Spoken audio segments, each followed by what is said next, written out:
bonjour YouTube. Aujourd'hui, j'aimerais vous parler d'un sujet qui nous concerne tous, l'eau du robinet, ou en tout cas l'eau en général. Mais parlons d'abord de l'eau du robinet.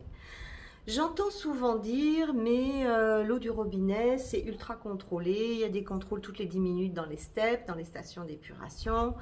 Elle est ultra safe au niveau bactériologique. C'est pas vrai que l'eau du robinet, c'est pas bien. Alors, c'est complètement vrai qu'elle est ultra safe sur le plan microbien, bactériologique et viral. Ça, c'est une vérité absolue et il y a vraiment des contrôles en place en permanence et ça, c'est ultra cadré et c'est indiscutable. Mais c'est absolument pas ça qu'on lui reproche à l'eau du robinet.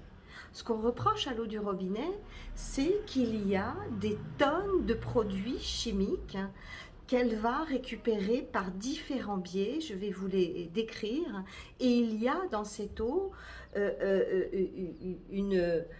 un foisonnement de molécules chimiques tellement différentes qu'on ne peut même pas imaginer les quantités de produits chimiques qu'il y a dans l'eau. C'est ça qu'on reproche à l'eau du robinet. C'est que les stations d'épuration n'ont pas la technologie pour pouvoir filtrer finalement des molécules qui sont infiniment petites et que n'importe quel système de filtration ne pourrait pas de manière satisfaisante enlever tout ce volume de produits chimiques. Et aujourd'hui, on le sait, les produits chimiques sont de véritables pourvoyeurs de maladies, de perturbations, de transformations, notamment au niveau cellulaire. C'est des cancers, c'est des problématiques à tous les étages. En fonction de la typologie de l'individu, eh bien, ça va l'impacter complètement différemment, mais on sait aujourd'hui que ces perturbateurs endocriniens viennent considérablement modifier nos zones hormonales. La sphère hormonale chez la femme est déjà tellement fragile, elle est déjà tellement influençable. Et ce volume d'eau quotidien que boivent la plupart des gens issus de l'eau du robinet n'est finalement qu'un poison lent mais certain qui à un moment donné fera la différence en termes de santé. Alors, pourquoi je dis ça? Parce que j'ai beaucoup étudié la question et que le sujet de l'eau m'a toujours passionnée tout au long de ma carrière. Malheureusement, il n'y a pas de solution miracle, et là je suis vraiment désolée à chaque fois de dire ça, mais c'est une réalité, il n'y a pas de solution miracle. Encore une fois, je dis toujours cette phrase, l'eau, c'est comme en politique, on ne choisit pas le meilleur, on choisit le moins pire. Et pour illustrer mes propos, je vais vraiment vous décrire les 5 facteurs de pollution de l'eau les plus importants et les plus préoccupants. Le premier, on le sait, c'est via la culture intensive. Tout ce qui est mis dans les sols finit dans les nappes phréatiques et c'est précisément dans les nappes phréatiques que les villes et les villages vont pomper pour récupérer de l'eau. Donc, les produits chimiques, je vous le rappelle, pesticides, herbicides, insecticides, ide, c'est le suffixe qui signifie mort. Donc, est-ce que tous ces cides sont vraiment bienvenus dans notre système? C'est une véritable question. Sont-ils si inoffensifs que ça pour l'être humain à court, à moyen et à très long terme? Deuxième source très préoccupante, c'est les produits de nettoyage. Tous nos produits de nettoyage dans les supermarchés, s'ils ne comportent pas la pastille verte 100% biodégradable, on est sur un produit qui est 100% chimique, qui est issu du pétrole, qui ne pourra jamais se biodégrader et qui va rester tel quel en coulant dans les siphons, dans les lavabos, dans les toilettes et qui va rejoindre le circuit et rester en suspens dans cette eau, même quand elle va revenir dans nos robinets, parce qu'encore une fois, les stations d'épuration ne sont pas en mesure de filtrer ce genre de choses. La troisième source préoccupante, ce sont les médicaments. Et dans cette grande famille de médicaments, je vais aussi y inclure les drogues. La cocaïne, l'héroïne, et puis toutes ces drogues ultra modernes dont je ne connais même pas le nom, qui, en étant ingérées par l'individu, va se retrouver dans ses urines et dans ses selles. Tout ça rejoint encore une fois le réseau, va être brassé et ne sera jamais filtré. Le sujet avait été soulevé il y a quelques années par rapport à la pilule des femmes. Beaucoup de lacs et de rivières voyaient des perturbations endocriniennes sur faune avec des transformations et des mutations hormonales absolument hallucinantes. Eh bien, ça n'a pas changé, ça continue et ces perturbations peuvent également impacter l'être humain qui prend ces résidus de pilules hormonales et qui, d'une manière ou d'une autre, va impacter négativement sa sphère hormonale, que ce soit un homme ou que ce soit une femme. Je vous rappelle que la pilule contraceptive n'est pas faite pour les hommes et qu'en buvant de l'eau du robinet, eh bien, ils ont quand même leur petite dose. Quatrième source préoccupante, les cosmétiques, et particulièrement les cosmétiques chimiques, notamment les cosmétiques capillaires, avec les colorations, avec les ammoniaques, avec les fixateurs, avec tous les produits chimiques de rinçage, les gels douche, les savons, tous les cosmétiques qui ne sont pas bio, et qui ne sont pas biodégradables, qui sont faits à base de produits sous-pétroliers, autant dire à base de nanoplastiques, eh bien ces produits-là vont couler dans les siphons avec les 4 autres sources que je viens de vous citer. Voilà 4 sources très préoccupantes. Mais la cinquième l'est encore plus. La cinquième provient des stations d'épuration elles-mêmes. C'est-à-dire que quand la masse d'eau arrive dans la station d'épuration, c'est une espèce de pâte noirâtre, cacaeuse, malodorante qui entre dans la station d'épuration. Et le consommateur veut impérativement, et on le comprend bien, retrouver lui à la sortie une eau limpide, incolore, inodore, transparente, parfaitement fluide. Pour avoir ce résultat, les stations d'épuration sont obligées de mettre des tonnes d'aluminium. C'est l'aluminium qui nous donne une eau absolument limpide, claire, inodore, incolore et sans goût à la sortie du robinet. Parfois, on sent un petit peu de chlore, mais il y a énormément d'aluminium. Et je vous rappelle que les maladies dégénératives de ce dernier siècle sont souvent dues à des dépôts d'aluminium dans le cerveau. On sait très bien aujourd'hui que ces dépôts sont pour beaucoup dans les maladies dégénératives. On peut citer Alzheimer, on peut citer Parkinson.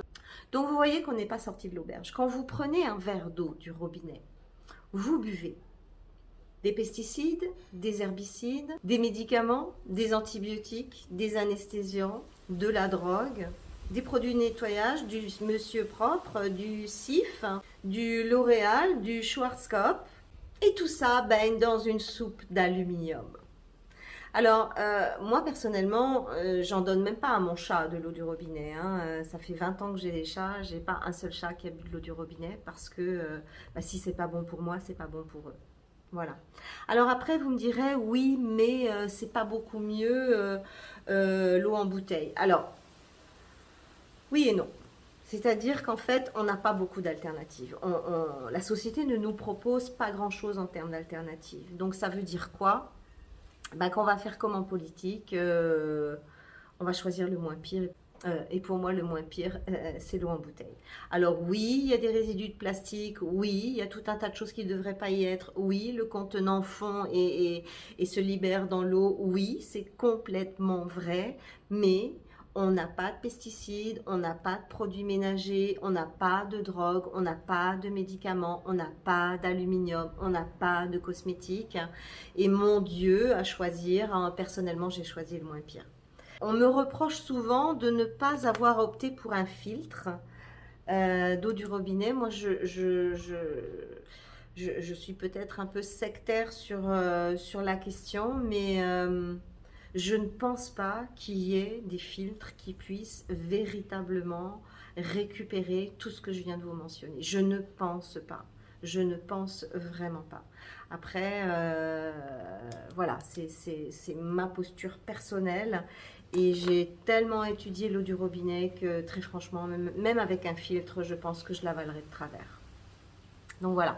Alors ensuite, comment bien choisir son eau quand on veut prendre de l'eau en bouteille. Alors, il fut un temps où on était très axé sur le pH, mais aujourd'hui, quasiment tous les pH sont absolument corrects au niveau des eaux. Alors, il y a des petites différences, mais bon, pour moi, le plus important n'est pas sur ce critère-là. Pour moi, le plus important, c'est le résidu sec. Combien y a-t-il de milligrammes de résidus secs de minéraux par litre? C'est-à-dire que dans votre eau, il y a des minéraux. Il y a des minéraux qui ont été arrachés à la roche. Hein. L'eau passe dans les montagnes et en fonction des terrains qu'elle va traverser, elle va arracher des minéraux. Et c'est ces minéraux qui, en bout de processus, sont mesurés dans l'eau. Je fais partie de l'école qui pense que plus nous absorbons de minéraux bruts et moins c'est positif pour la santé. Je suis vraiment adepte d'une eau peu minéralisée. Pourquoi? Parce que, eh bien, ce sont des minéraux bruts. Or, nous, l'être humain, le corps humain, doit absorber des minéraux qui ont été déjà prédigérés. C'est la raison pour laquelle nous mangeons des végétaux, des fruits, des légumes, des oléagineux, tout un tas de choses qui contiennent des minéraux prédigérés qui ont été captés dans le sol. Et dans la chaîne alimentaire, c'est de cette manière-là que l'on va chercher ces minéraux. Quand on prend des minéraux bruts, 1, ils ne sont pas métabolisables, 2, on n'en profite donc pas correctement, et 3, il peut y avoir beaucoup de dépôts, notamment des dépôts au niveau de la tuyauterie rénale. On va faire des calculs rénaux, on va avoir des grains dans les articulations, ça va craquer, ça va rouler. Eh bien parce que ces minéraux, ça ne s'évacue pas totalement et ça se dépose dans le corps. C'est la raison pour laquelle boire des eaux comme, je lis mes notes parce que je ne vais pas retenir tous les chiffres. Je lis mes notes. Épar contient 2513 mg de minéral par litre, c'est énorme. On comprend pourquoi quand on boit un verre d'épar, on a les dents du fond qui baignent. Je veux dire, cette eau est tellement lourde, tellement peu digeste, que c'est compliqué d'en boire un litre et encore moins deux. Pareil pour Contrex qui est à 2078. On commence à avoir des taux qui baissent sur Vitel à 1084. Et puis après, bon, il y a tout un panel. Hein. Il y en a à 1000, il y en a à 800, il y en a à 600, il y en a à 400, il y en a à 500. Ça commence à être intéressant avec Volvic à 130. Donc Volvic est vraiment une des plus intéressantes. Puis après, on va vraiment sur des niveaux très très bas avec des Montcalm ou des Montroku à 22 ou à 32. Donc là, c'est vraiment le top. Jusqu'à 100, 150, ça va encore. Le top, c'est en dessous de 50. Moi, par exemple, depuis que j'habite à l'île Maurice, j'ai pas trouvé une eau peu minéralisée. Celle que j'ai trouvée, c'est Val Spring ici et elle est, je me souviens plus, elle est à 105 mg de résidus secs par litre. Ça va, très franchement, je la bois facilement, elle est bien et je suis assez contente du résultat. Donc voilà, choisir une eau peu minéralisée, chercher, il faut vraiment être le Sherlock Holmes. La première chose que je fais moi quand j'arrive dans un pays ou dans un magasin ou dans une région que je cherche mon eau, je les prends toutes en main, je passe 20 minutes dans le rayon de l'eau, je cherche le Resi Total Dissolve Solid, ça s'écrit toujours en mg/l, c'est-à-dire milligrammes par litre. Si vous ne trouvez pas le résidu sec, c'est que le fabricant le cache parce que en général il est explosif. Donc si vous ne trouvez pas le résidu sec sur une eau, c'est que vous avez une bombe à minéral entre les mains et que c'est pas forcément l'idéal. On me demande moi souvent, parce que je fais faire plein de traitements à l'eau que je bois, c'est quelque chose qui me tient très à cœur parce que j'ai vraiment conscience du côté sacré de l'eau, parce que eh bien, c'est quand même notre constituant majeur. Nous sommes faits à 80% d'eau. Pour moi, c'est quelque chose qu'il faut vraiment ne pas négliger. Et ici à Maurice, elle met beaucoup de temps pour être acheminée, elle passe beaucoup de temps sur les cargos, sur les quais, elle prend le cagnard pendant des heures, des jours, voire des mois. Et donc pour vraiment la sécuriser, moi je la fais bouillir, je fais bouillir toute mon eau. Et une fois qu'elle est bouillie, je la fais bouillir parce que si jamais il y a des bactéries qui se développent pendant les expositions au soleil, enfin des choses comme ça arrive souvent à Maurice.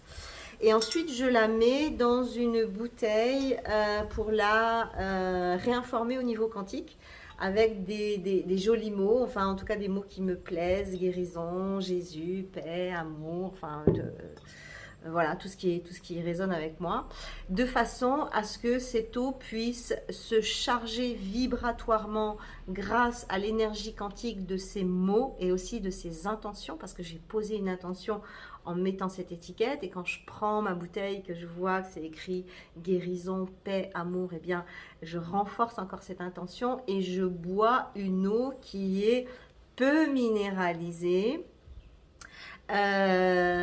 qui est bouillie, donc on est sûr qu'il n'y a pas de saleté dedans, et puis surtout qui est réinformée au niveau quantique. Et voilà le parcours que moi je fais faire à mon eau, parce que c'est un élément fondamental. Dans beauté il y a eau, dans peau il y a eau. Donc je vous laisse imaginer à quel point c'est ultra important. Venez me rejoindre sur mon canal Telegram, du micro-coaching 2 fois par semaine, c'est gratuit, c'est bienveillant. Je suis toujours tellement heureuse de vous parler en direct, tellement heureuse de personnaliser mes réponses, tellement heureuse de vous aider. Donc n'hésitez pas, vous trouverez le lien quelque part. Venez sur mon canal Telegram, venez poser vos questions et venez faire connaissance pour de bon. Je vous dis à très bientôt. Au revoir.